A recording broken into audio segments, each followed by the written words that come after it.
सभी को सादर अभिवादन। सत्याप्रकाश एकादश समोल्लास, उसका आज अगला क्रम हम देखेंगे। पीछे 18 कक्षाओं में हम थोड़ा थोड़ा करके लेते आए हैं और आज ये 19वीं कक्षा है। सत्याप्रकाश एकादश समोल्लास का पृष्ठ 367, 3, 6, 7, जो कि मेरी पुस्तक में परोपकारिणी सभा अजमेर वाली 39वां संस्करण आप अपनी पुस्तक में देख सकते हैं। तो 11वें समोल्लास के कुछ पृष्ठों को छोड़ करके 20, 30, 40 पृष्ठों को छोड़ के ये मिलेगा कहीं तो अज एक पाद या अकायम, ये मोटे अक्षरों में मिलेगा, अथवा न काष्ठे विद्यते देवो, ये श्लोक का प्रारंभ है। इनमें से श्लोक के माध्यम से आप उसको पकड़ सकते हैं, उस स्थान तक पहुंच सकते हैं और वहीं ये आज का हम विषय प्रारंभ करेंगे। तो पीछे ईश्वर के निराकार होने से मूर्ति पूजा गलत है, मूर्ति परमात्मा की होती नहीं है। और उनका कहना था कि परमात्मा की मूर्ति बनाई तो सामने नाम स्मरण तो कर ही सकता है व्यक्ति, कम से कम कुछ भी ना करे। तो महर्षि ने बताया कि नाम स्मरण की तुम्हारी विधि ठीक नहीं है, और जो उचित विधि है उसको महर्षि ने बताया था। ये हमने पीछे सारा देखा था। तो ईश्वर का चूंकि शरीर नहीं हो सकता, वेद का प्रमाण महर्षि ने दिया अकायम, और उसका जन्म भी नहीं होता है, तो अज ये भी लिखा हुआ है। तो इस दृष्टि से उनका निषेध कर दिया। अब चूंकि ईश्वर सर्वव्यापक है, तो इस दृष्टि से प्रश्नकर्ता एक बात रख रहा है, जो मूर्ति पूजा का समर्थक है अथवा ये देख रहा है कि मूर्ति पूजा से भी लाभ होता है और मूर्ति पूजा भी शास्त्र सम्मत कही जा सकती है। तो उसने प्रश्न किया कि जब परमेश्वर व्यापक है, यानी सर्वव्यापक है, तो मूर्ति में भी है। ये तर्क आज भी बहुत लोग प्रस्तुत करते हैं कि ठीक है, मूर्ति जड़ है, लेकिन मूर्ति के अंदर तो परमात्मा है, वो सर्वव्यापक है। तो परमेश्वर जब परमेश्वर व्यापक है तो मूर्ति में भी है। पुनः चाहे किसी पदार्थ में भावना करके पूजा करना अच्छा क्यों नहीं। तो चाहे किसी पदार्थ में, इनका ये कहना है, चाहे वो जड़ हो या कोई भी हो, और उसमें भावना कर ली है, ईश्वर अंदर है, हमने कोई भी वस्तु ले ली और उसमें भावना कर ली, तो उसमें पूजा करना अच्छा क्यों नहीं है। तो ये भावना की बात मुख्यतः से कह रहे हैं। एक तो व्यापकता, और व्यापकता के कारण से भावना। कोई ये कहे कि ये भावना तो आपकी गलत है, तो कहने कि नहीं, ईश्वर तो वहाँ व्यापक है, इस दृष्टि से अपनी भावना को ये ठीक बता रहे हैं और भावना करके पूजा की जा सकती है। तो उसके लिए एक प्रमाण दे रहे हैं, श्लोक दे रहे हैं। देखो, ये गरुड़ पुराण का चाणक्य नीति का श्लोक है, वहां मिलता है। कहते हैं, न काष्ठे विद्यते देवो, न पाषाणे न मृन्मये, भावे ही विद्यते देवस तस्मात् भावो ही कारणम।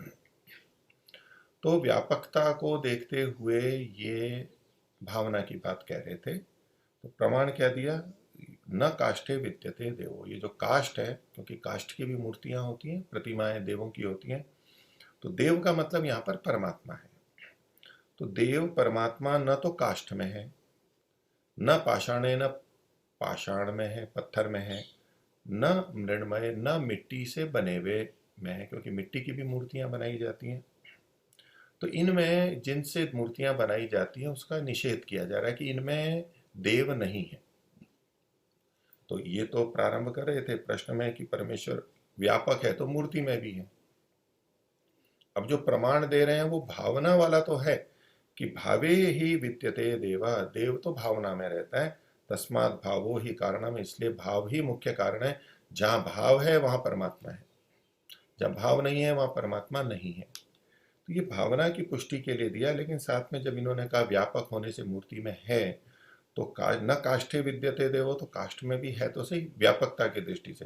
तो वह काष्ठ से बना हुआ, पाषाण और मिट्टी से बना हुई मूर्ति कोई भी हो, उसमें ईश्वर तो है। हाँ, ये ईश्वर नहीं है, लेकिन इनके अंदर तो है। तो ये एक अंश में अपने विपरीत उदाहरण भी दे रहे हैं, प्रमाण दे रहे हैं, और उसको एक तरफ भी कर दें तो भी भाव की दृष्टि से कहते हैं कि हम भावना करते हैं इसलिए वहां पूजा कर सकते हैं, वो ऐसे पूजा करनी ठीक है भावना से युक्त होकर के। इसी का अर्थ पूर्व पक्षी ही स्वयं कर रहा है कि परमेश्वर देव, देव का मतलब परमेश्वर देव, क्योंकि फिर अन्य देवों की बात आ जाएगी। तो परमेश्वर देव लिया, न काष्ठे विद्यते देवो, तो देव शब्द से परमेश्वर देव लिया है। तो परमेश्वर देव न काष्ठ न पाषाण न मृत्तिका के बनाए पदार्थों में है। अब ये वाक्य रचना से देखेंगे तो फिर आप व्यापक मान के उसको अंदर क्यों मान रहे हो? यहाँ तो लिखा है कि उन पदार्थों में नहीं है।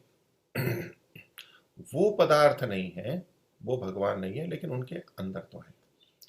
अथवा इनका तात्पर्य ये भी हो सकता है कि व्यापक होने से अंदर तो है, लेकिन अंदर होते हुए भी किसी के लिए नहीं के बराबर है। जब भावना होती है तभी वहां पर होता है, भावना नहीं होती है तो उसके लिए नहीं है, नहीं के बराबर है। तो आगे कहते हैं किंतु परमेश्वर तो भाव में विद्यमान है, जहां भाव करे वहीं परमेश्वर प्रसिद्ध होता है। प्रसिद्ध होता है, प्रकर्ष रूप से सिद्ध होता है, प्रमाणित होता है, प्रकट होता है, ये इनका तात्पर्य। तो बोले भावना है, हम भावना से युक्त होकर के मूर्ति पूजा करते हैं तो परमेश्वर वहां प्रसिद्ध है, सिद्ध है, तो उसमें फिर कोई दोष नहीं आना चाहिए। तो ये एक अंश में ये तो मान रहे हैं कि पाषाण आदि भगवान नहीं है, परमात्मा नहीं है, लेकिन उनके अंदर तो है और हम भावना से कर रहे हैं, इसलिए मूर्ति पूजा में दोष नहीं है। तो महर्षि इसका उत्तर दे रहे हैं कि जब व्यापक है, अर्थात महर्षि तो व्यापक मानते ही थे, जब पूर्व पक्षी ने स्वीकार कर लिया कि परमात्मा व्यापक है, जब परमेश्वर व्यापक है तो मूर्ति में भी है, तो जब परमेश्वर व्यापक है तो ये पूर्व पक्षी ने, प्रश्नकर्ता ने बात रखी ही है। तो महर्षि कह रहे हैं कि जब व्यापक है तो किसी एक वस्तु में परमेश्वर की भावना करना, तो ये लोग किसी मूर्ति में भावना करते हैं तो कुछ वस्तु में करते हैं, बस इसी उन्हीं मूर्तियों में करते हैं। तो जब व्यापक है तो हर वस्तु में, किसी एक ही वस्तु में क्यों भावना करो, या वहीं क्यों बाध्यता है कि एक वस्तु में परमेश्वर की भावना करना और अन्यत्र ना करना? तो अगर आपको भावना करनी है कि परमेश्वर व्यापक है, आप मानते हैं, तो फिर भावना सब जगह की जा सकती है।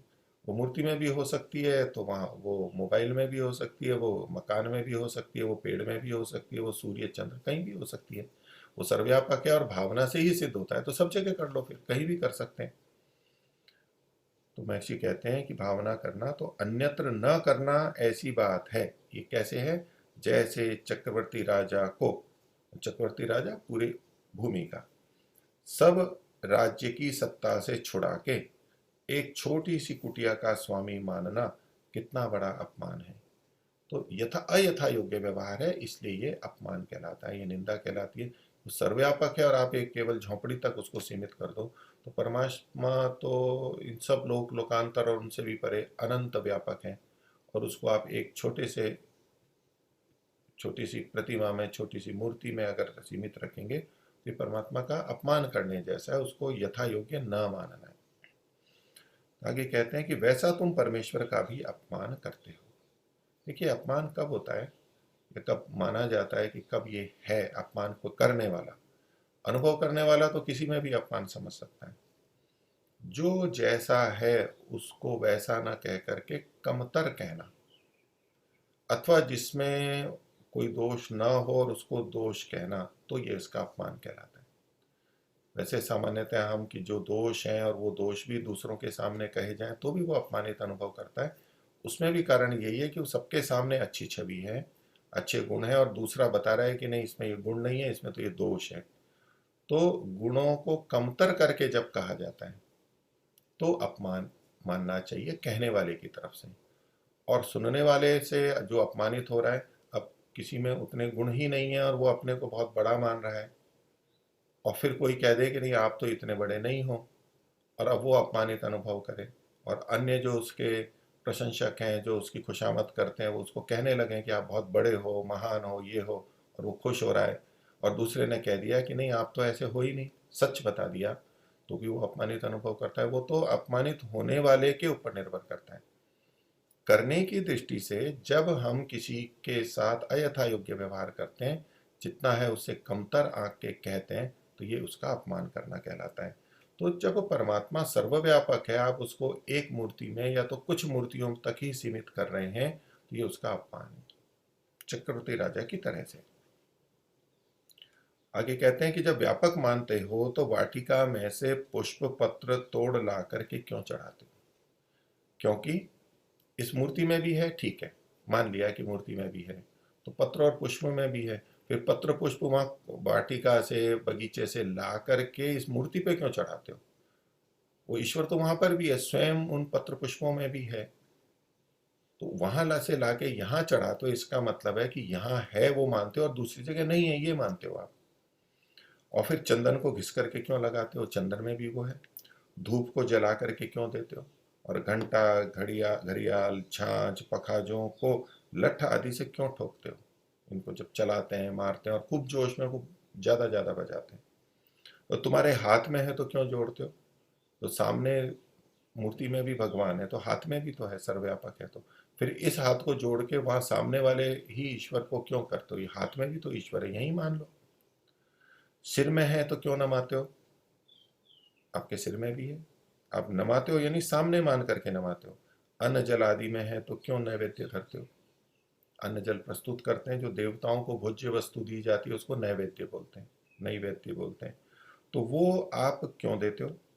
जल में है तो स्नान क्यों कराते हो? वो परमात्मा तो दोनों में है, जल में ही था, आप वहीं पर ही पूज लेते हैं। क्योंकि उन सब में व्यापक परमात्मा है, और तुम व्यापक की पूजा करते हो वह व्याप्य की करते हो। ये अगला प्रश्न किया।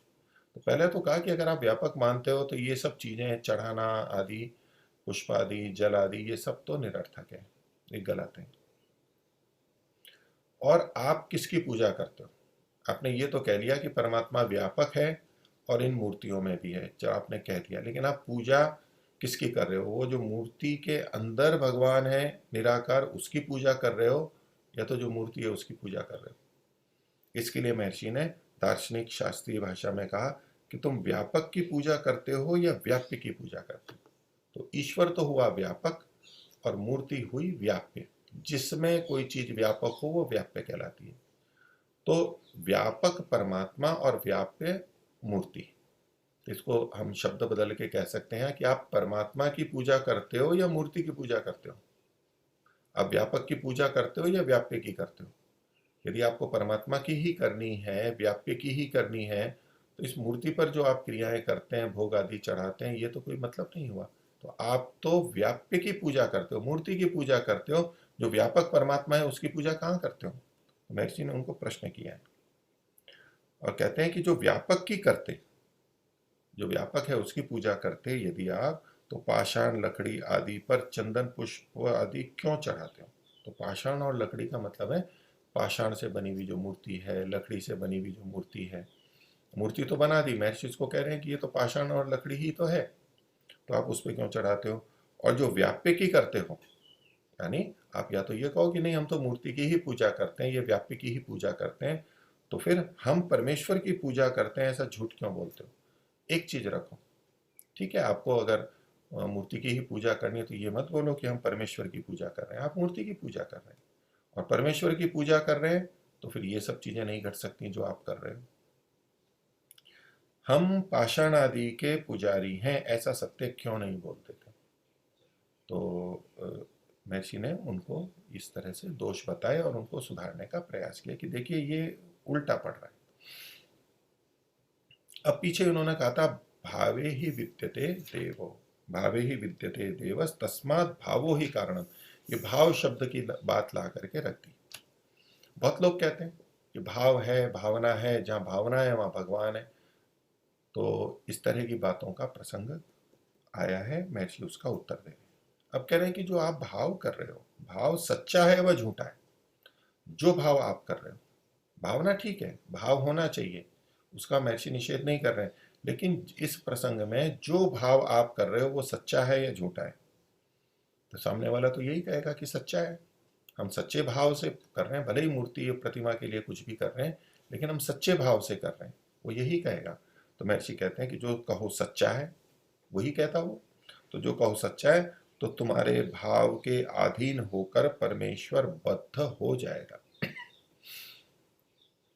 क्योंकि उनके अनुसार परमात्मा भावना से बंध जाता है। तो मूर्ति पूजा के मूर्ति पूजा करने वाले ने भावना की कि इसमें परमेश्वर है और ये परमेश्वर है, तो परमेश्वर है तो संपूर्ण परमेश्वर की बात कर रहे हैं, तो वो सारा का सारा फिर आपके भावना के कारण बंध जाएगा, यानी इसी मूर्ति तक सीमित हो जाएगा या कुछ मूर्तियों तक सीमित हो जाएगा। इसलिए कह रहे हैं जो तुम्हारे भाव के अधीन होकर, यदि आपका वो सच्चा है तो तुम्हारे भाव के अधीन होकर परमेश्वर बद्ध हो जाएगा, उस मूर्ति तक सीमित हो जाएगा। और तुम मट्टी में सुवर्ण। अब अगला प्रश्न कर रहे हैं, अगर भावना से ऐसा हो जाता है, जो चीज नहीं है वो भी आप हो कि वो मूर्ति ही भगवान बन गई, जो नहीं है वो भी बन जाती है, तो फिर तो तुम मट्टी में सुवर्ण की भावना कर लो तो स्वर्ण हो जाएगी, या आप उसका स्वर्ण की तरह प्रयोग करेंगे। पाषाण में हीरा और पन्ना, कोई पत्थर है और हीरा पन्ना। समुद्र फेन में मोती। समुद्र फेन एक टुकड़ा होता है, सफ़ेद सफ़ेद झाग जैसा होता है, लेकिन वो थोड़ा कठोर हल्का होता है, उसमें छेद होते हैं, और ये जानता पदार्थ है। समुद्र की लहरों से जो झाग बनते हैं किनारे पे कहीं कहीं आ जाते हैं, वो समुद्र फेन नहीं है। ये समुद्र फेन एक जंतु होता है समुद्र में, वो मर जाता है तो जैसे कि शंख सीपी आदि होते हैं उनके खोल होते हैं, ऐसे ये उसका भाग होता है, शरीर का भाग है, जानता पदार्थ है। कैल्शियम फास्फोरस आदि की अधिकता उसमें होती है, एकदम स्पंज जैसा, थोड़ा सा कठोर हल्का होता है, तो वो झाग जैसा लगता है। तो समुद्र फेन को आप मोती समझ लो, वो बहुत सस्ता होता है और सामान्य होता है। जल में घी और दूध समझ लो, भावना कर लो। बर्फ में दही की भावना कर लो, तो और धूल में मैदा शक्कर की भावना करके उनको वैसे क्यों नहीं बना लेते हो। आप कहते हो भावना से ही सब कुछ हो जाता है, ये पत्थर और पाषाण की मूर्ति भी भावना से भगवान बन जाती है, तो इन सब में आप क्यों नहीं कर लेते हो। आपकी भावना इतनी प्रबल है और भावना से अगर ऐसा होता है तो महर्षि कहना चाहते हैं कि ये भावना से नहीं होता है। भावना का अपना महत्व है, वो एक अलग बात है, लेकिन जो झूठ है उसको सच्चा भावना से नहीं कर सकते। जो वस्तु ही नहीं है उसको वो दूसरी वस्तु बना देना, वो वस्तु बना देना, ये भावना से संभव नहीं है। आगे महर्षि कहते हैं कि दुख की भावना कोई नहीं करते। पहले तो ये कहा था कि आप इनमें ये भावना कर लो तो ये क्यों नहीं बन जाते, भावना की सत्ता कही गई थी। अब महर्षि दूसरे तरीके से कह रहे हैं कि भावना नहीं करते हो तो भी हो जाता है। आपका कहना है कि भावना से होता है, तो भावना से ये क्यों नहीं होते, ये एक शैली से कई उदाहरण दिए महर्षि ने, यहाँ ये क्यों नहीं होता है भावना होने पर भी। और भावना से होता है इसका मतलब है भावना नहीं होती है तो नहीं होना चाहिए। तो आप इन इन चीज़ों की भावना नहीं करते हो फिर भी ये क्यों हो जाती हैं आपके साथ में, उसके लिए आगे कह रहे हैं। तो भावना के होने में जो दो करने में जो नहीं हो रहा है वो दोष बताया, और भावना के न होते हुए भी जो हो रहा है उसको अब महर्षि बता रहे हैं। यानी भावना और होना, इन दोनों को के संबंध को महर्षि खंडित कर रहे हैं दोनों दृष्टियों से। तो अब भावना के न होने को कह रहे हैं। दुख की भावना कोई नहीं करते। कौन चाहता है कि दुख हो जाए, आप भी नहीं करते, फिर दुख क्यों हो जाता है। और सुख की भावना करते हैं, वह क्यों नहीं होता। दोनों तरह से उदाहरण दिए। अंधा नेत्र की भावना करके क्यों नहीं देख लेता है, उसको भी कर लेनी चाहिए। आप सिखा दो उनको कि भावना कर लो और नेत्र से देखना शुरू हो जाएगा। मरने की भावना नहीं है, फिर क्यों मर जाते हैं, कोई नहीं चाहता। कोई कोई अपवाद छोड़ दीजिए, लेकिन फिर भी मरते हैं, जो नहीं चाहते वो भी मर जाते हैं। इसलिए तुम्हारी भावना सच्ची नहीं है। यानी तुम भावना का जो स्वरूप बता रहे हो और कह रहे हो कि ये सच्चा है और इसलिए परमात्मा हो जाता है, तो ये आपकी भावना सच्ची नहीं है। जो भावना का आप स्वरूप देख रहे हो वो ठीक नहीं है। आगे कहते हैं क्योंकि भावना जैसे में वैसा भाव करने को कहते हैं। भावना है क्या। महर्षि ने पीछे ही पूछा है कि भावना सच्ची है या झूठी है।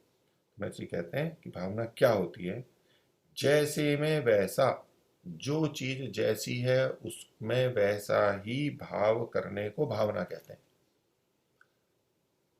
अब जो चीज जैसी नहीं है उसमें वैसा भाव करना, ये भावना नहीं कहलाएगी, ये अशुद्ध भावना हो जाएगी, ये भावना कहलाएगी नहीं, झूठी हो गई। तो मैं तो सच्ची भावना करनी है। तो इन दो तीन पंक्तियों को और देखते हैं, फिर इस पे विचार करते हैं। महर्षि ने भावना के बारे में और जगह भी लिखा है, उसको भी हम देखते हैं। तो कहते हैं क्योंकि भावना जैसे में वैसा भाव करने को कहते हैं। अब भावना और ये भाव आ गया। अब प्रश्न होता है कि ये भाव क्या चीज है। वैसे तो यूं कहेंगे अंदर की चीज है, विश्वास है, इत्यादि है। तो महर्षि आगे कहते हैं उदाहरण दे रहे हैं इसका, जैसे अग्नि में अग्नि, जल में जल जानना। जैसे में वैसा भाव करने को भावना कहते हैं। उदाहरण क्या दिया, अग्नि में अग्नि, तो जैसे में वैसा, जैसा हो गया अग्नि और वैसा यानी वो भी अग्नि हो गया। जैसे में जैसा जानना, जानने को यहां भावना भाव शब्द से महर्षि ने कहा है। तो जो पिछला वाक्य है, भावना जैसे में वैसा भाव करने को, तो जो भाव करना है ये जानना है। ये भी जान से युक्त है कि हम इसमें ऐसी भावना कर रहे हैं, यानी ऐसा जान रहे हैं। ये जो मूर्ति है पत्थर की है, इसमें हम परमेश्वर की भावना कर रहे हैं, यानी हम इसको भगवान जान रहे हैं, ये अर्थ उसमें निकल के आएगा। सामान्यतया लोग जानने में और भावना में अलग अलग करते हैं, भेद करते हैं। जानना अलग है, भावना है बस मेरी। पर महर्षि कह रहे हैं कि जो भावना है ये भी जानने से जुड़ी हुई है। अभी और वाक्य देखते हैं, और भाव क्या है, भावना क्या है, इसको हम स्पष्ट करते हैं। तो महर्षि ने जो लिखा कि जैसे अग्नि में अग्नि, जल में जल जानना। दूसरा कहते हैं, और जल में अग्नि, अग्नि में जल समझना अभावना है। उल्टा करके कहा, जल में अग्नि और अग्नि में जल समझना। पहले था जानना, यहां है समझना। तो जानना और समझना ये एक ही अर्थ में कहा जा रहा है, एक ही बात कही जा रही है। तो देखिए, एक तो जानना होता है कि हमने सूचना प्राप्त की, जैसी भी प्राप्त हुई हमारे को, पढ़ के, सुन के, देख करके, और उसके बाद जो हमें अंदर ज्ञान हुआ वो जानना। एक बाहर की प्रक्रिया है जानने की, जैसे देखना करना। जानना अंदर का और समझना भी अंदर का है। तो जो जानना और समझना होता है, विभिन्न सूचनाओं को प्राप्त करके जो अंदर जानना और समझना होता है, वो भावना है। तो महर्षि के दो शब्द आ गए, जानना और समझना। और चूंकि अग्नि में अग्नि ये भावना के लिए कहा गया है, जानना, और जल में अग्नि, अग्नि में जल ये समझना, तो जानना और समझना एक ही बात कह रहे हैं महर्षि। शब्द का भेद है लेकिन एक ही बात कहना चाह रहे हैं। आगे कहते हैं, क्योंकि जैसे को वैसा जानना ज्ञान। अब देखिए, ज्ञान शब्द ले आए, और अन्यथा जानना अज्ञान है। तो पीछे भी कहा था कि जैसे में वैसा भाव करने को भावना कहते हैं, और ज्ञान कैसे कहते हैं, जैसे को वैसा जानना, और अन्यथा जानना, जैसा है उससे भिन्न जानना, वो अज्ञान कहलाता है। इसलिए तुम अभावना को भावना और भावना को अभावना कह रहे हो। तुम जो मूर्ति के अंदर परमात्मा परमेश्वर की भावना कर रहे हो, वो भावना नहीं है, वो अभावना है, क्योंकि इसमें विपरीत बात कही गई है। तो देखिए, यहाँ एक तरफ ज्ञान और अज्ञान बात कही है, जानना समझना कही है, भाव भावना कही है। अब देखिए, ये जो महर्षि ने कहा कि जैसा है वैसा जानना ये ज्ञान है, तो ये जो भावना बनती है ये ज्ञान पूर्वक ही बनती है। किसी के प्रति भी जो भावना बनती है वो ज्ञान पूर्वक ही बनती है। अगर हमें उसके बारे में कुछ भी ज्ञान नहीं है, न पढ़ा है, न सुना है, न देखा है, अनुभव भी नहीं किया, कुछ भी नहीं है, तो कोई भावना नहीं बनेगी हमारी। कुछ ना कुछ सुनते हैं, बार बार सुनते हैं, तो वैसी ही भावना हम बनाने लगते हैं। अब जो सुना पढ़ा है वो गलत हो, तो भावना जो बनेगी, जो हमने गलत सुना पढ़ा है, तो वैसी ही समझ हमारी बन जाएगी, हमारा ज्ञान भी वैसा ही बन जाएगा। यानी गलत ज्ञान और गलत समझना हो गया। और ऐसा जो जाना, जानने के बाद में फिर भावना बनेगी, तो चूंकि गलत जाना और समझा है, तो जो उससे भावना बनेगी वो भी गलत ही कहलाएगी, तो वो अभावना हो जाएगी। इस विषय में महर्षि दयानंद ने आर्योदेश्वर रत्नमाला में बात को लिखा है। उन्होंने भावना और अभावना को बताया है, वो भी हम एक बार इस प्रसंग में देखते हैं, महर्षि का अभिप्राय स्पष्ट होगा। क्योंकि जब ये मूर्ति पूजा आदि की बात आती है, तो ये भाव और भावना की बात बड़ी आ जाती है, और फिर वो हमारे को ये भी आरोप लगा देते हैं कि आप में तो भावना नहीं है, हमारे में भावना है। और हम लोग भी उसी से प्रभावित होके हमें भी ऐसा ही लगने लगता है कि हमारे में भावना नहीं है, श्रद्धा नहीं है, उन लोगों में देखो कितनी भावना और श्रद्धा है।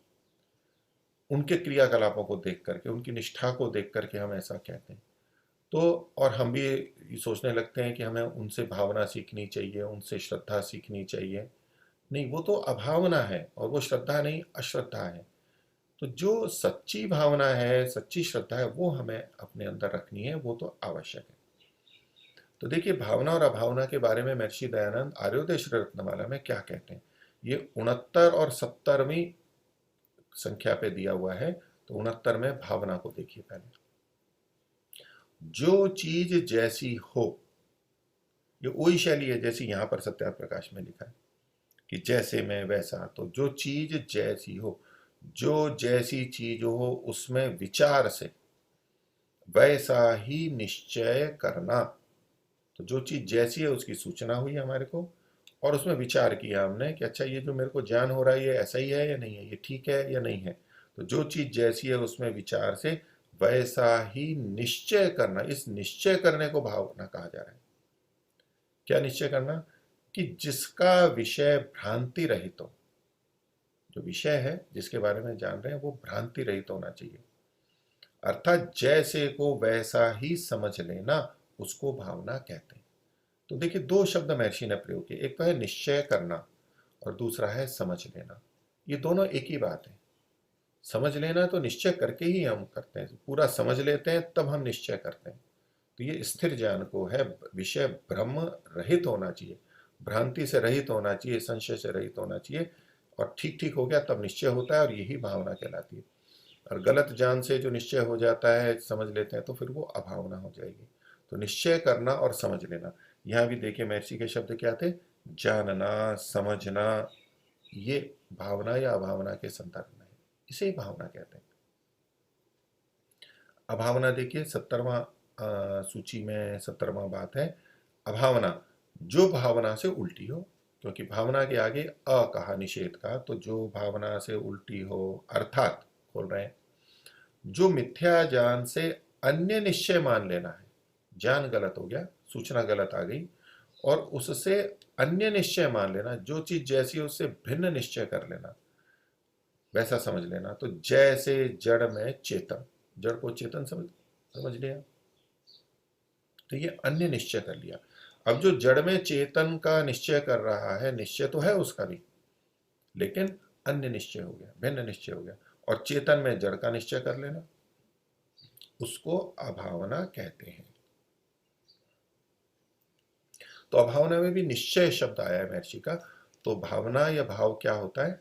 हम कुछ सूचनाओं को प्राप्त करके, विचार करके जो निश्चय कर लेते हैं, स्वीकार कर लेते हैं, समझ लेते हैं, हमारे को स्वीकार हो जाता है, वो जो स्थिति है उस वस्तु के बारे में, ये भावना कहलाती है। तो भावना, नहीं तो हम यूं कहने लग जाते हैं कि ज्ञान समझना ये तो मस्तिष्क की बात है और भावना है ये हृदय की बात है, और दोनों को भिन्न भिन्न मानने लग जाते हैं। तो जिस तरह से हम करते हैं, और जब उस भावना की बात आती है, नहीं बस भावना है, आप यहाँ पर बुद्धि को, ज्ञान को, तर्क वितर्क को मत लाओ, बस मैं ऐसा मानता हूँ, मेरी भावना है, मेरी इसमें श्रद्धा है, बस। तो ऐसा जो ये कहते हैं वो ज्ञान को हटा करके एक अंदर की मानसिक स्थिति को बता रहे होते हैं। तो महर्षि कहते हैं कि ऐसी भावना नहीं होनी चाहिए। ये जो अंदर से है, कुछ भी किसी को मान लेना, आंख बंद करके मान लेना और फिर भावना के वशीभूत होकर कुछ भी करना, ये गलत है। और ऐसे ही तो व्यक्ति फंसते हैं। ये मत संप्रदायों में जिस तरह से बातें रखी जाती हैं, और वो व्यक्ति भावना बना लेता है, चाहे भीड़ के कारण या उनके अन्य कारणों से या अन्य प्रस्तुतियों से भावना बना लेता है गलत। और उस भावना के कारण वो ऐसी बना दी जाती है कि व्यक्ति आंख बंद कर लेता है, यानी अपनी बुद्धि की आंख बंद कर लेता है, और बस फिर वो जैसा कहते हैं वैसा करते जाते हैं, उसको विवेक ही नहीं होता है। कभी गलत भी लगता है तो वो बता देते हैं नहीं यही ठीक है, आपको ऐसा ही करना है। और कितने गलत गलत बातें इन मत संप्रदायों में हो जाती हैं। उस तरह के व्यक्ति जो हैं, उनके गुरुजन हैं, आचार्य हैं, उनके द्वारा कितनी गलत बातें होती हैं, आश्रमों में कितनी गलत बातें जानबूझकर की जाती हैं और प्रचलित हो जाती हैं। इस सब का कारण यही है कि जो जैसा है उसको वैसा न मान करके बस कुछ भी निश्चय कर लेना और कहना, भावना के नाम पे उसको ठीक मान लेना, ये गलत है। तो ये अंधविश्वास फैल जाता है, और हम व्यक्तिशः और समाज की दृष्टि से बहुत बड़ी हानि कर लेते हैं, और हम भी अनजाने में ऐसी ही भावना दूसरों में भी डालने लग जाते हैं। हम उसके संवाहक बन जाते हैं। हम पहले ग्रसित हो गए उनसे, हमारी बुद्धि प्रभावित हो गई, और वैसा ही हम दूसरों को भी कह के साथ ले जाते हैं, प्रोत्साहित करते हैं, और वो फैलता चला जाता है। तो हम भी उसी गलत श्रृंखला के कारण बन जाते हैं। तो इसलिए भावना और अभावना का बोध हमें होना आवश्यक है, उसकी समझ हमें करनी आवश्यक है। तो ज्ञान पूर्वक ही ये भावना होती है, अज्ञान पूर्वक नहीं होती।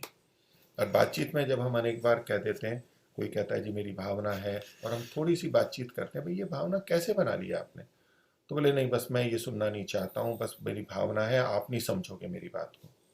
तो हो सकता है कभी दूसरा ना समझ पाए, लेकिन अगर हमने भावना बनाई है और ज्ञान पूर्वक बनाई है, जो चीज जैसी है वैसी बनाई है, विचार करके बनाई है, महर्षि ने वहां विचार करके निश्चय की बात लिखी है ना, ये भावना बनी है। तो अगर कोई पूछता है तो हम बता सकते हैं, उसको हमें बताना चाहिए। हो सकता है हमारी अभिव्यक्ति में कमी हो तो हम ठीक तरह से ना बता पाए, लेकिन हम बता सकते हैं और हमें बताना चाहिए। तो यहाँ महर्षि ने जो बात रखी कि ये जो आप भावना कह रहे हो, ये भावना है ही नहीं, ये तो अभावना है। तो भावना क्या है, महर्षि ने बड़े स्पष्ट शब्दों में यहाँ भी लिखा, वहां भी लिखा, अन्य भी जगह कहीं संकेत किया होंगे। तो हमें तो विशेष रूप से ध्यान रखना चाहिए कि इस भावना के खेल में अभावना में हम ना चले जाएं। हाँ, भावनाएं हैं वो दूसरे की आहत बहुत होती है। ज्ञान का आहत होना उतना नहीं, भावनाओं का आहत होना बड़ा दुख देता है। तो वो दूसरे का यानी दूसरे को अपमानित ना कर दें, लेकिन बताना तो होता है कि भाई देखो ये भावना नहीं, ये अभावना होती है। भावना तो कैसे, लेकिन ज्ञान को व्यक्ति आजकल समझ लेता है, युक्ति तर्क भी आ गए हैं, लेकिन जब धर्म और अध्यात्म की बात आती है तो उसे सब छोड़ करके और भावना के आधार पर चलता है, और वहाँ वो तर्क वितर्क युक्ति नहीं स्वीकार करता है। जबकि यहाँ भी उसी तरह से बुद्धि और विवेक का प्रयोग हमें करना चाहिए और फिर सच्ची भावना बनानी चाहिए। तो ये जो मूर्ति में परमात्मा की भावना करने की बात लिखी, इन लोगों ने ये मानते हैं, तो महर्षि ने उसका निषेध किया कि भावना नहीं है, ये अभावना है। अब आगे देखते हैं, एक और बात ये मूर्ति पूजा वाले करते हैं और बार बार कहते हैं, वो यहाँ महर्षि ने उठाया है। आज भी वैसे ही बोलते हैं, जैसे भावना की बात बोलते हैं ऐसे ये बात भी बोलते हैं। क्या? प्रश्न में कहा, बोले अजी, जब तक वेद मंत्रों से आवाहन नहीं करते देवता नहीं आता है। किसमें? इस मूर्ति में। और आवाहन करने से झट आता और विसर्जन करने से चला जाता है। वेद मंत्रों से आवाहन करते हैं, देवता इसमें आ जाता है और ये देव बन जाता है, और इसलिए हम इसको पूछते हैं। अब देखिए, अभी तो कह रहे थे कि ये परमात्मा व्यापक है, तो अंदर तो पहले से ही है। अब किस देवता का, परमेश्वर देव का आह्वान करने की तो आवश्यकता नहीं है, वो तो वहां है पहले से। अब ये आह्वान करते हैं, दूसरी ये बात है, इसका मतलब है आप उस देव को यहाँ पहले नहीं मान रहे थे, कहीं और थे, और वहां से आह्वान करने पर वो ये आ गए हैं। तो वेद मंत्रों से आह्वान कर देते हैं तो झट आ जाते हैं, यानी हमारे वेद मंत्रों में इतनी शक्ति है और हमारे में इतनी शक्ति है कि हम देवता का आह्वान करते हैं और वो यहाँ आ जाता है, और विसर्जन करते हैं तो चला जाता है, तब उसमें नहीं रहता। जैसे प्रतिमाओं को बनाते हैं, पूजा करते हैं, और फिर कुछ काल के बाद में उसका विसर्जन कर देते हैं जल के अंदर, कहीं समुद्र में या तो कुएं में, तालाब में, ऐसी जो प्रक्रियाएं चलती हैं। तो अब जो बचा हुआ है, अब वो भगवान नहीं है, क्योंकि हमें विसर्जित कर दिया। मंत्र के आह्वान से आ जाता है और चला जाता है। तो मंत्र की शक्ति और हमारी शक्ति ऐसी है कि हम उसको ला सकते हैं और ले जा सकते हैं, हटा सकते हैं। तो जब आ जाता है तो हम पूजा कर रहे हैं, तो इसमें क्या दोष है? ऐसा ही कुछ आजकल वो प्राण प्रतिष्ठा के संदर्भ में चलता है, लगभग यही बातें हैं कि उसमें प्राण नहीं है लेकिन प्राण की प्रतिष्ठा कर देते हैं। प्राण यानी वो जीवन ही है, और चेतन उसमें आ गया है, तो वैसे तो जड़ थी, लेकिन प्राण प्रतिष्ठा करी तो वो सजीव हो गई, देवता आ गया, और अब पूजा पाठ होगा। जब तक प्राण प्रतिष्ठा नहीं होगी तब तक तो वो बस मूर्ति है, कलाकार की, मूर्तिकार की बनाई हुई चीज है। ये प्राण प्रतिष्ठा और करते हैं, क्योंकि प्रश्न तो उठ रहे थे, तो समाधान क्या, कि हम प्राण प्रतिष्ठा कर देंगे। तो इस तरह की बात है। इसके उत्तर में महर्षि कहते हैं कि जो मंत्र के आह्वान करने से परमेश्वर आ जाता, तो मूर्ति चेतन क्यों नहीं होती? अगर आ जाता तो, कि आपके अनुसार पहले मूर्ति में परमेश्वर या देव नहीं था, आपने मंत्र से उसका आह्वान किया, यानी आह्वान करते हैं बुलाने को, बुलाया और आपके अनुसार झट से वो आ जाता है, वो आ गया। तो आ गया तो वो मूर्ति चेतन क्यों नहीं हो जाती है? जैसे ये हम, हमारा शरीर है और उसमें आत्मा ना हो तो वो जड़ की तरह से रहेगा, लेकिन अगर उसमें आत्मा है तो देखना, सुनना, चखना, जैसे चलना फिरना, ये सब जो चेतनता के लक्षण है, तो कुछ वहां पर चेतनता के लक्षण आने चाहिए मूर्ति में। जब चेतन आया है तो चेतन का क्या प्रभाव आया वहां पर?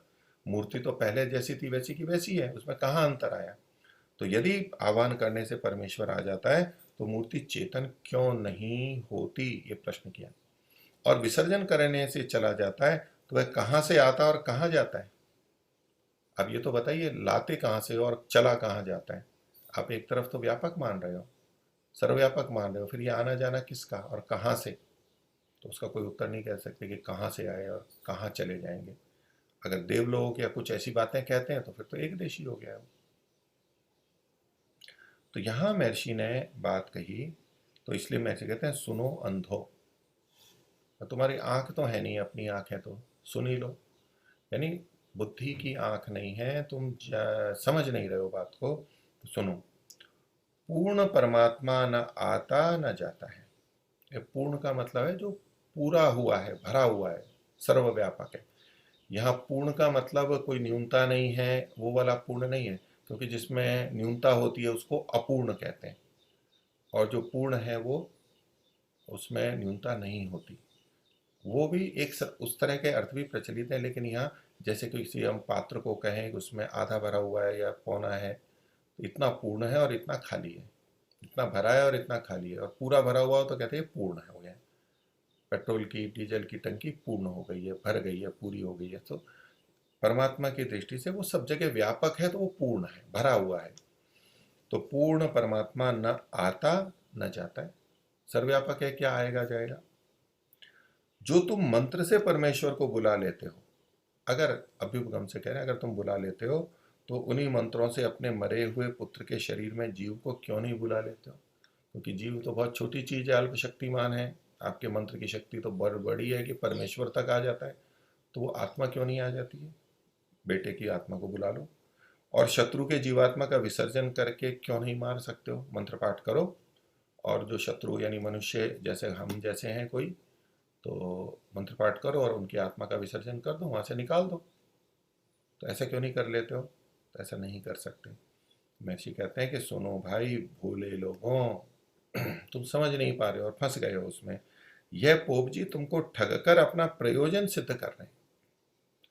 वेदों में पाषाण आदि मूर्ति पूजा और परमेश्वर के आह्वान विसर्जन करने का एक अक्षर भी नहीं है। यह महर्षि का प्रतिपादन है। महर्षि ने चारों वेदों का अध्ययन किया है और उसके बाद कह रहे हैं मंत्र की तो बात छोड़ दीजिए कि बहुत बड़ा मंत्र मिल जाएगा, कोई सूक्त मिल जाएगा, कोई अध्याय मिल जाएगा। एक शब्द भी इससे संबंधित नहीं है।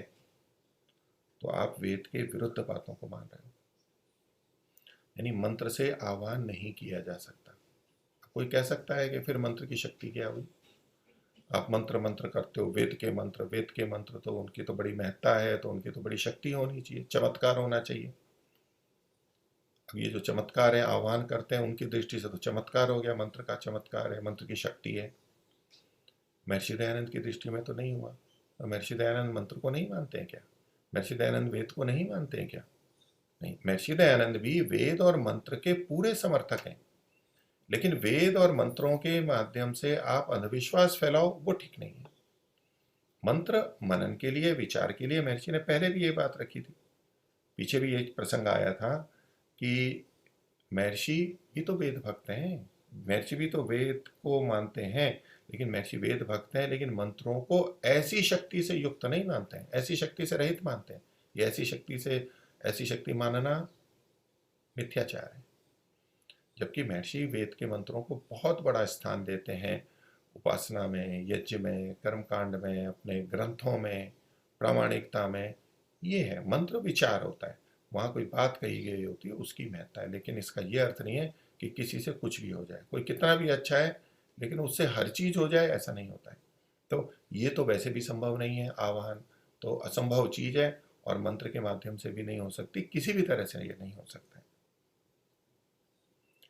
तो जब महर्षि ने ये कहा कि इसका वेदों में एक अक्षर भी नहीं है पाषाण आदि मूर्ति पूजा का, और ये आवाहन और विसर्जन का, तो इस पर पूर्व पक्षी कह रहा है कि नहीं, देखो ये वचन मिलते हैं, वेद मंत्र दे रहे हैं, देखो ये आपको मैं वेद मंत्र देता हूं। तो प्रश्न क्या रखा इन्होंने? प्रश्न मतलब वो एक तरह से उत्तर दे रहा है, उस पर जो आक्षेप किया गया है उसका समाधान कर रहा है। प्राणा इहा गच्छन्तु सुखम चिरम तिष्ठन्तु स्वाहा। अब जैसे स्वाहा लग जाता है, जैसे वो मंत्र बन गया। तो प्राणा यह आगच्छन, तो प्राण यहां पर आए, और सुखम चिरम तिष्ठन, तो सुख पूर्वक देर तक यहां पर रहें, ये करके आहुति दी, स्वाहा किया। तो प्राण का आह्वान कर दिया, ये प्राण की प्रतिष्ठा हो रही है। तो बोले देखो ये लिखा हुआ है यहाँ पर। फिर आगे आगे कहा आत्मेहा गच्छतु सुखम चिरम तिष्ठतु स्वाहा। अभी स्वाहा बोल दिया, अब ये भी मंत्र बन गया इनका कि आत्मा यहां पर आए और सुखपूर्वक देर तक यहां रहे। ये आत्मा का आह्वान कर दिया, प्राण का कर दिया, आत्मा का कर दिया। इंद्रियाणी यहा गच्छन्तु सुखम चिरम तिष्ठन्तु स्वाहा। इंद्रिया भी यहां पर आ जाए और सुखपूर्वक अच्छी तरह स्वस्थ देर तक रहे, लंबे समय तक रहे। ये प्रतिष्ठा मयूख ग्रंथ है, तंत्र ग्रंथ है, वहां का ये वचन है। लेकिन ये क्या कह रहे हैं, इत्यादि वेद के मंत्र हैं, क्यों कहते हो कि नहीं है? वेद में नहीं है, एक शब्द भी नहीं है, ये वेद के मंत्र है ना, तो इनमें तो लिखा है। अब सामान्य व्यक्ति तो संस्कृत के शब्द देख करके, स्वाहा देख करके, और ये लगे हाँ अच्छा जी वेद मंत्र है। अब उसने न तो वेद को देखा होता, न प्रयास करता है कि भाई वेद में जाके देखे, भाई पूछे कि कहाँ है वेद में, दिखाओ मेरे को। तो वो तो नहीं। अब महर्षि तो वेद पढ़े हुए थे। महर्षि आगे कह रहे हैं, अरे भाई, तो इसमें प्रश्न लिखा हुआ है, ये उत्तर है महर्षि उसका, पूर्व पक्षी का प्रश्न है, और महर्षि यहाँ पर ये उत्तर दे रहे हैं उसका। अरे भाई, महर्षि को बड़ी दया आ रही है, भाई के रूप में बोल रहे हैं। देखो कहाँ फंस गए हैं ये लोग। अरे भाई, बुद्धि को थोड़ी सी तो अपने काम में लाओ। परमात्मा की दी हुई इतनी अच्छी बुद्धि है, उसका उपयोग करो। पर होता है कि बुद्धि को परे रख के अध्यात्म की बात की जाती है। बुद्धि को तो बाधक माना जाता है। अशुद्ध बुद्धि बाधक है, शुद्ध बुद्धि अध्यात्म में सहायक है। तो कहते हैं महर्षि की बुद्धि को थोड़ी सी तो अपने काम में लाओ। ये सब कपोल कल्पित, काल्पनिक, वाम मार्गियों के वेद विरुद्ध तंत्र ग्रंथों की पोप रचित पंक्तियां हैं, वेद वचन नहीं है। वेद में ऐसा है ही नहीं, दिखाओ कहीं पर है। तो किन्होंने किया? काल्पनिक रूप से ये वाम मार्गियों ने वेद के विरुद्ध जो तंत्र ग्रंथों की रचना की, वो उनकी और पोपों के द्वारा, यानी जो झूठे और छले कपटी हैं, उनके द्वारा रचित ये पंक्तियां हैं। उन्होंने अपना काम चलाने के लिए किया है। क्योंकि प्रश्न तो तब भी उठे होंगे जब इन्होंने मूर्तियां बनाई हैं, मूर्ति को भगवान कहा है, तो कुछ तो संस्कार थे पहले से कि परमात्मा सर्वव्यापक है, फिर मूर्ति की पूजा क्यों करें? तो ये बातें उन्होंने डाल दी कि नहीं, हम परमात्मा को यहाँ बुलाते हैं, ये जड़ नहीं है, चेतन है, आह्वान करते हैं, इत्यादि बातें जोड़ दी हैं, ताकि उनकी मूर्ति पूजा का प्रसंग चलता रहे और उनकी आजीविका चलती रहे। तो महर्षि ने यहाँ पर इन तंत्र ग्रंथों को वेद विरुद्ध मान करके खंडित किया। तो प्रश्नकर्ता कह रहा है क्या तंत्र झूठा है? उसमें जो ये बातें नहीं, ठीक है, अच्छा आप ये वेद की ना मानो, आप ये तंत्र ग्रंथ की भी मानी, लेकिन तंत्र में तो है ये बातें, ये वाक्य हैं ऊपर जो बताए गए हैं, तो क्या वो तंत्र झूठा है? तो महर्षि कहते हैं, उत्तर दे रहे हैं, हाँ सर्वथा झूठा है। उसकी बातें झूठी झूठी, न जाने कितनी बातें उसमें झूठी लिखी हुई हैं, वो त्याज्य ग्रंथ है। कैसे? तो ये बातें बता रहे हैं, जैसे आवाहन, पीछे आवाहन की बात आई थी, प्राण प्रतिष्ठा आदि, जैसे ये प्राण यहाँ पर आए और प्रतिष्ठित हों, स्थित हों। पाषाण मूर्ति विषयक वेदों में एक मंत्र भी नहीं है, क्योंकि ये वेद में नहीं है, तो जो इन्होंने लिखा है ये वेद विरुद्ध है। आवाहन, प्राण प्रतिष्ठा, पाषाण मूर्ति पूज, मूर्ति विषयक शब्दों वेदों में एक मंत्र भी नहीं है। वैसे स्नानम समर्पयामी इत्यादि वचन भी नहीं है। ऊपर इन्होंने, प्रश्नकर्ता ने, और ये वचन नहीं लिखे हैं, लेकिन वो लोग ऐसा बोलते हैं, स्नानम समर्पयामी, स्नान को देता हूँ मैं, करता हूँ, कराता हूँ। अर्थात इतना भी नहीं है कि वो लोग जो जैसा मानते हैं कि जैसा करते हैं उस तरह से एक पंक्ति दी है, पाषाण आदि मूर्तिम रचयित्वा, पत्थर आदि की मूर्ति बना करके, मंदिरेशु संस्थाप्य, मंदिरों में स्थापित करके, गंधादि फिर अर्चयेत, गंध आदि यानी सुगंधी आदि, चंदन आदि लगा के अर्चना करे, पूजा करे, ये भी ऐसा भी कुछ भी नहीं है। तो पाषाण की मूर्ति बना, मंदिरों में स्थापन कर, चंदन अक्षत आदि से पूजे। अक्षत जो तंडुल होते हैं बिना टूटे हुए, उनको, चावल का जो अंदर का होता है वो चावल को कहते हैं। ऐसा लेश मात्र भी नहीं है। वेद में तो एक शब्द भी नहीं है, एक लेश भी नहीं है, एक मंत्र भी नहीं है इसकी पुष्टि के लिए। और महर्षि दयानंद ने तो काशी में इस विषय में काशी के पंडितों से शास्त्रार्थ भी किया था राजा की मध्यस्थता में कि वेदों में मूर्ति पूजा है या नहीं है ये स्थापित करें। तो महर्षि का प्रतिपादन है वेदों में मूर्ति पूजा नहीं है और ये गलत रूप से बाद में चल गई है, ये वेद विरुद्ध है।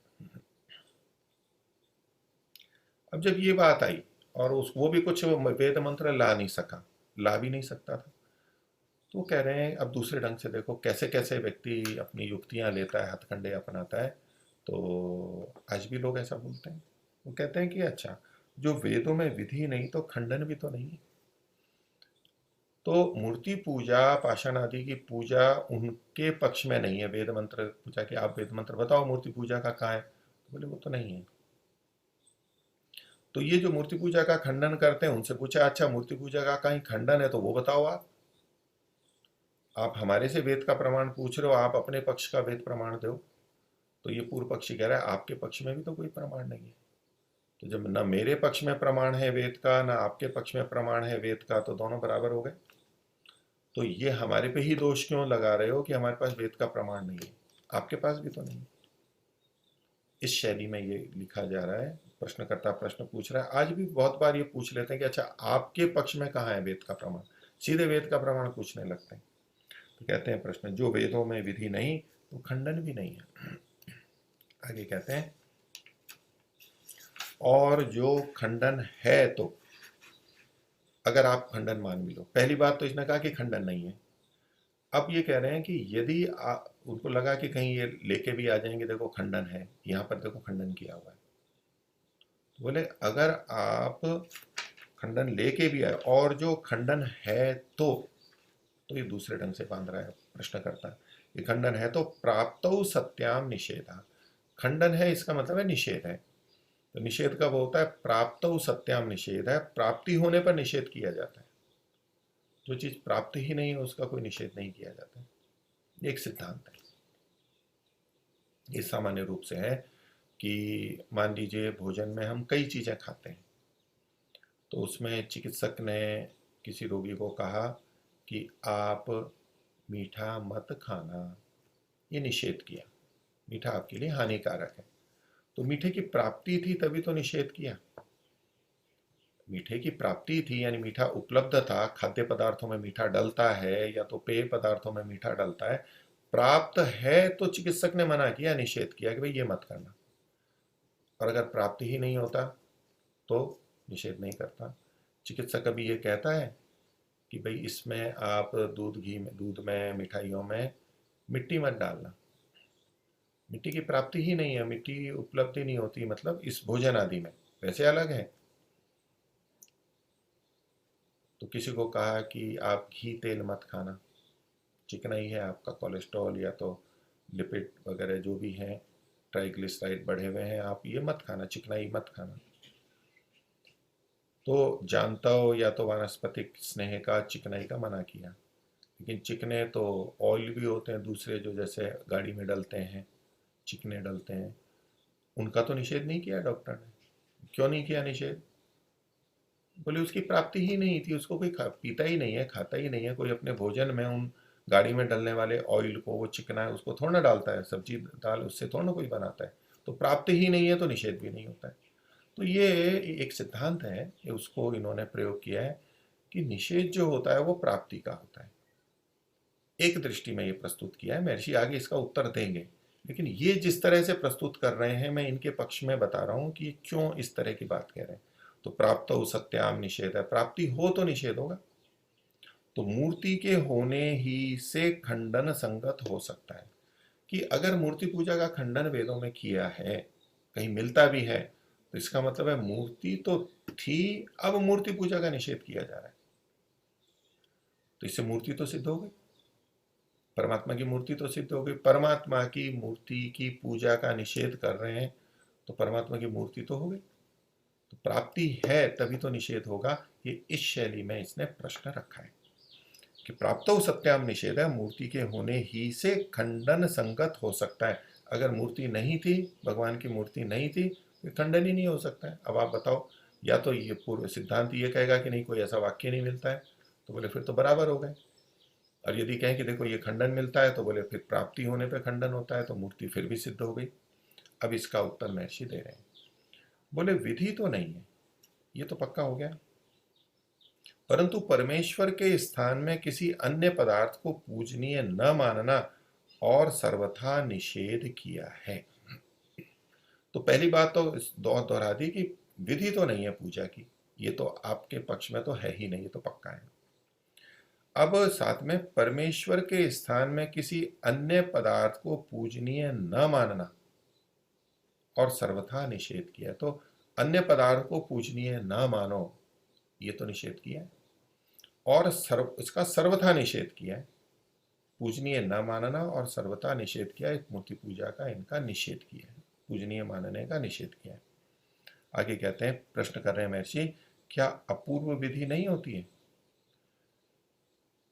अपूर्व विधि मतलब जो पहले कुछ भी प्राप्त नहीं है फिर भी विधि की गई है, निषेध है, विधि है, उसको जो पहली बार होती है वो अपूर्व कहलाती है। अपूर्व मतलब जो पहले नहीं हुई है, पहली बार हो रही है, उसको अपूर्व कहते हैं कि भाई ये तो अपूर्व दृश्य है, ऐसा दृश्य जिसको हमने पहले कभी नहीं देखा या नहीं था।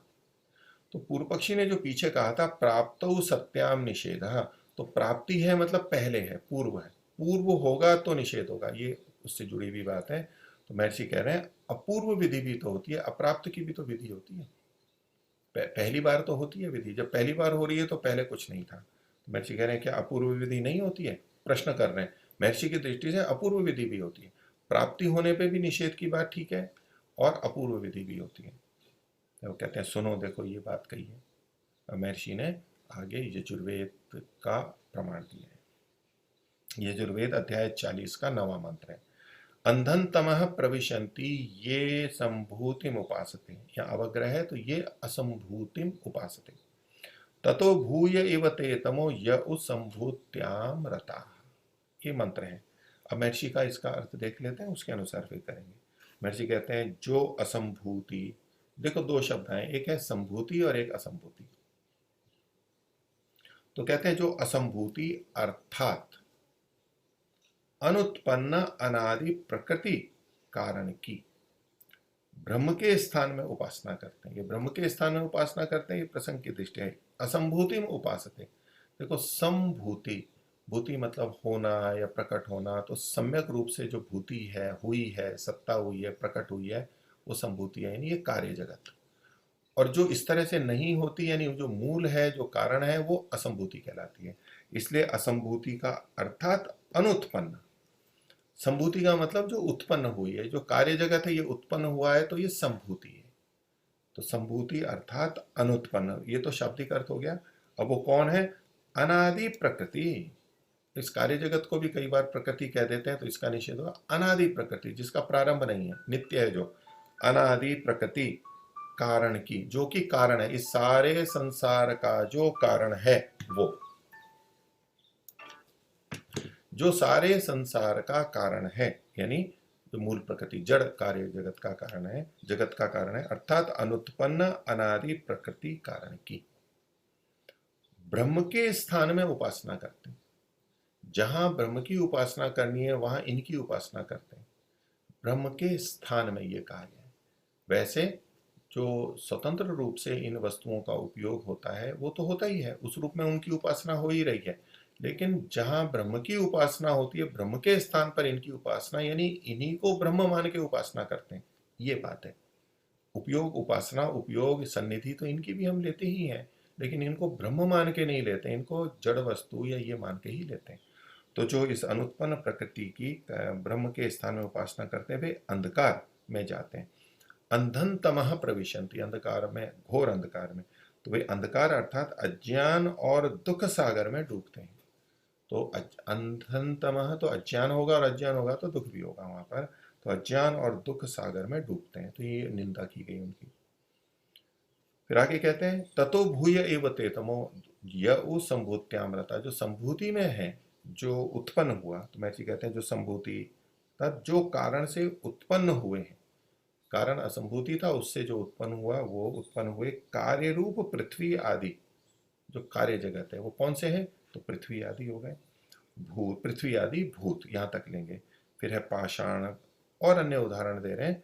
तो पत्थर हो गए, पर्वत हो गए, वृक्ष आदि जो अवयव हैं इस संसार के, और मनुष्य आदि के शरीर की उपासना।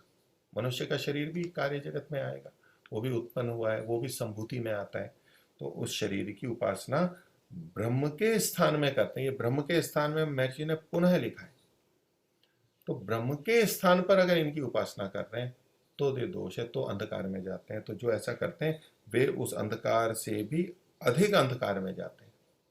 पिछला जो असंभूति की उपासना करते थे वो अंधकार में जाते थे, ये उससे भी गहरे अंधकार में जाते हैं। अर्थात कह के बोल रहे हैं, महामूर्ख चिरकाल घोर दुख रूप नरक में गिर के महाक्लेश भोगते हैं। तो ये कैसे होते हैं? महामूर्ख स्थिति है, अज्ञान की, घोर अंधकार की स्थिति है, अज्ञानता की स्थिति है, और चिरकाल तक, देर तक घोर दुख रूप नरक, नरक मतलब दुखी है, जो दुख है वही नरक है, जो दुख की अधिकता है वो नरक ही है। उस नरक को भोगते हैं, अत्यंत दुखों को भोगते हैं, गिर करके, पढ़ करके महाक्लेश भोगते हैं। अत्यंत क्लेश होता है उनको, बहुत कष्ट होता है। तो इसके माध्यम से महर्षि ये कहना चाहते हैं कि देखो, यहाँ ईश्वर से अतिरिक्त ब्रह्म के स्थान पर अन्यों की उपासना का निषेध किया गया और उसके निंदा की गई है। निषेध, जब किसी की निंदा की जाती है, दोष बताए जाते हैं, तो उसमें निषेध ही होता है। जब हम कहते हैं कि इस चीज से ये हानि हो रही है, एक तो हम कहें कि आप ये मत करो, ये निषेध हो गया। दूसरा कहते हैं कि इसके करने से ये हानियां हैं, इस वस्तु के खाने से ये हानियां हैं। जब हम हानि बताते हैं तब भी हमारा तात्पर्य निषेध में ही होता है। जब हम किसी के गुण बताते हैं तो उसका तात्पर्य विधि में होता है कि आप इसको लीजिए। हम कहें कि व्यायाम करने से ये लाभ होते हैं, प्राणायाम से ये लाभ होते हैं, ध्यान से ये लाभ होते हैं। जब हम ये कथन किसी को कर रहे होते हैं तो उसका तात्पर्य होता है कि ये करना चाहिए, करो आप, ये विधि होगी। और निंदा करते हैं तो वो निषेध कहलाता है। ये मीमांसा का सिद्धांत है, ये वाक्य शास्त्र का, भाषा शास्त्र का सिद्धांत है। यही तात्पर्य वहां पर निकलता है। तो यहां पर चूंकि इसके दोष बताए गए, तो इसकी निंदा की गई है, तो इसका निषेध किया जा रहा है, जबकि इससे पहले कुछ नहीं था। न तो मूर्ति की बात की गई, सीधे सीधे कहा गया है। तो ये महर्षि कह रहे हैं कि देखो, ये अपूर्व विधि है, प्राप्त होने पर निषेध है, ये आवश्यक नहीं है, वैसे भी निषेध कर रहे हैं। और संभूति और असंभूति की, यानी यहाँ मूर्ति तो पहले से नहीं है, लेकिन संभूति असंभूति की बात कही है, वो तो है, और वो है, और उनकी कोई उपासना करते होंगे, तो उसका निषेध किया गया। आगे दूसरा मंत्र भी यजुर्वेद का लिया गया, उसका एक भाग है, न तस्य प्रतिमा अस्ति। ये बहुत प्रसिद्ध मंत्र है और इसको प्राय बोला जाता है कि उस परमात्मा की प्रतिमा नहीं है। तो दूसरे का इसका अर्थ देखते हैं, जो सब जगत में व्यापक, जो परमात्मा सब जगत में व्यापक है, उस निराकार परमात्मा की प्रतिमा, परिमाण, सादृश्य व मूर्ति नहीं है। तो कई जने कहते हैं यहाँ प्रतिमा का निषेध किया कि उस जैसा कोई नहीं है। इसमें मूर्ति पूजा का निषेध थोड़ा ना किया, मूर्ति का थोड़ा ना किया, क्योंकि मूर्ति को भी प्रतिमा बोलते हैं। प्रतिमा पूजन है, मूर्ति पूजन है। तो बोले प्रतिमा तो प्रतिमा नहीं है, लेकिन मूर्ति पूजा का थोड़ा ना निषेध किया गया। देखिए, जो मूर्ति होती है वो प्रतिमा होती है कि ये हमारे पूर्वज थे, या देवता थे, या माता पिता थे, उनकी हमने, महापुरुष थे, उनकी हमने मूर्ति बना दी, योद्धा थे, उनकी मूर्ति बना दी, राजा थे, मूर्ति बना दी। तो उनकी प्रतिमा होती है, उनकी प्रतिकृति होती है, उन जैसी होती है। तो प्रतिमा सादृश्य, महर्षि ने भी लिखा है, परमात्मा की प्रतिमा, परिमाण जैसा वो है वैसा, सादृश्य, वो समानता होनी चाहिए, वह मूर्ति नहीं होती। मूर्ति सादृश्य ही होती है, सदृश ही होती है। बड़े बड़े संग्रहालयों में महापुरुषों की मूर्तियां बनाई जाती हैं, मोम की बनाई जाती है, वो जितनी बिल्कुल वैसी की वैसी होती है उतनी अच्छी मानी जाती है। तो ये तो सादृश्य से ही होता है। तो प्रतिमा सादृश्य, जब परमात्मा में रूप आदि है ही नहीं, तो उसकी कोई मूर्ति नहीं हो सकती। तो कई जने जो ये कहते हैं कि यहाँ तो प्रतिमा का निषेध किया कि परमात्मा के सदृश कोई नहीं है, तो हाँ ठीक है, वो कहा गया, तो इसी से भी तो ये सिद्ध हो ही गया ना कि मूर्ति नहीं होती है। क्योंकि मूर्ति आप प्रतिमा से लेते हैं, वैसी की वैसी ही बनाना चाहते हैं, वो वैसा है ही नहीं, तो वो उसकी प्रतिमा हो ही नहीं सकती है, उसकी जैसी कोई तुलना नहीं हो सकती। तो ये उन्होंने इसका भी निषेध किया। महर्षि और भी प्रमाण प्रस्तुत कर रहे हैं कि जिससे प्रतिमा का निषेध होता है। आज का विषय इतना ही रखते हैं, आगे के भाग को और समझने का प्रयास करेंगे। सभी को सादर नमस्ते। ओम शांति।